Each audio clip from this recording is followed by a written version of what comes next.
अस्सलामुअलैकुम 26 न्यूज के साथ मैं हूं नाइला मीर। नजर डालते हैं नेशनल बुलेटिन पर। वजीर आजम की जेर सदारत सिक्योरिटी सूरत हाल पर हंगामी इजलास। आर्मी चीफ भी शरीक। गुज़िश्ता रोज शांगला में पेश आई दहशतगर्दी के अफसोसनाक वाक़े के तनाज़ुर में वजीर आजम शहबाज शरीफ की जेर सदारत आला सतह का सिक्योरिटी इजलास। ज़राए के मुताबिक इजलास में वफाकी वज़रा और आर्मी चीफ समेत सिक्योरिटी एजेंसीज के सरबराहान, आईजीज और दीगर मुतलका हुकाम भी शरीक। ज़राए का बताना है कि इजलास में पाकिस्तान में काम करने वाले चीनी बाशिंदों की सिक्योरिटी से मुतल्लिक उमूर पर गौर किया गया। इजलास में सिक्योरिटी ऑडिट भी किया जा रहा है। वाज़ेह रहे कि गुज़िश्ता रोज खैबर पख्तूनख्वा के जिला शांगला के इलाके बशाम में खुदकुश हमलावर ने बारूद से भरी गाड़ी चीनी इंजीनियर्स की गाड़ी से टकरा दी, जिसके नतीजे में खातून समेत 5 चीनी बाशिंदे और गाड़ी का ड्राइवर जाँ भाग हो गए थे।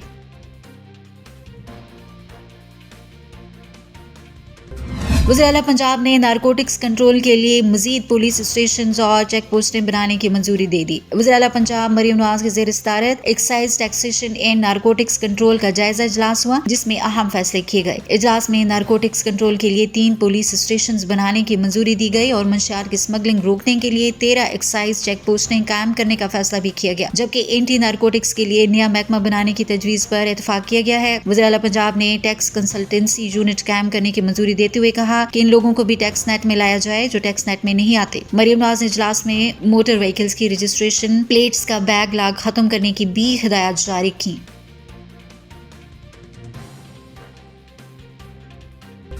इस्लामाबाद हाई कोर्ट ने पाकिस्तान तहरीक इंसाफ पीटीआई को इस्लामाबाद में जलसा करने की इजाजत देने की हिदायत कर दी। इस्लामाबाद हाई कोर्ट के चीफ जस्टिस आमिर फारूक ने जिले इंतजामिया को हिदायत जारी करते हुए कहा कि आपने जो शराइत आयद करनी है वो कर दें, किसी का राइट ऑफ असेंबली तो नहीं छीना जा सकता। Chief justice Islamabad high court का कहना था जलसे सब ने किए हैं, इंतजामिया कायदो ज़वाबित और शराइत तय कर ले। पीटीआई के वकील रहनुमा शेर अफजल मरवत का कहना था कि हम अब 6 अप्रैल को इस्लामाबाद में जलसा करना चाहते हैं, जिस पर chief justice Islamabad high court ने कहा आप सिर्फ ये ख्याल रखें कि कोई हंगामा आराई न हो। सरकारी वकील ने कहा कि सिक्योरिटी खदशात के बाद जलसे की इजाजत नहीं दी गई थी, पहले भी इनको जो इजाजत दी गई थी इसकी खिलाफ वर्जी हुई थी, जिस पर जस्टिस आमिर फारूक ने कहा जो शराइत नारमिल होती हैं वो लगाएं, इसमें कोई हर्ज नहीं। गैर मामूली शराइत आयद ना हो, जो स्टैंडर्ड्स TOR होते हैं उसके मुताबिक इजाजत दें। जस्टिस आमिर फारूक ने कहा कि पहले वाले चीफ जस्टिस भी जलसे की इजाजत देते रहे हैं, मैंने भी ऑर्डर किया है। सरकारी वकील ने कहा कि गुज़िश्ता रोज दहशतगर्दी का एक अफसोसनाक वाकया भी हुआ है, जिस पर अदालत ने कहा जिंदगी रुकती तो नहीं है, चलती रहती है, हमने इस तरह दहशतगर्दी का खात्मा करना है। सरकारी वकील ने अदालत से इस्तदा की कि मुझे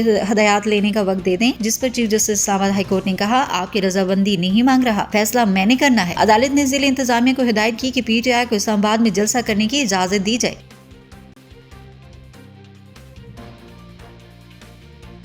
साबिक वज़ीर आला पंजाब परवेज इलाही को तबीयत नासाजी के बायस पिम्स मुंतकिल कर दिया गया। जैल ज़राए का कहना है कि परवेज इलाही का पिम्स मेडिकल चेकअप करवाया जाएगा। परवेज इलाही चंद रोज कबल अडयाला जेल रावलपिंडी में गिरने से जख्मी हुए थे। जैल ज़राए ने मजीद बताया कि परवेज इलाही के सर, कमर और आंख पर जख्म आए, उनका CT स्कैन और HRCT स्कैन किया जाएगा। परवेज इलाही को सांस की तकलीफ और जिस्म में दर्द की शिकायत है।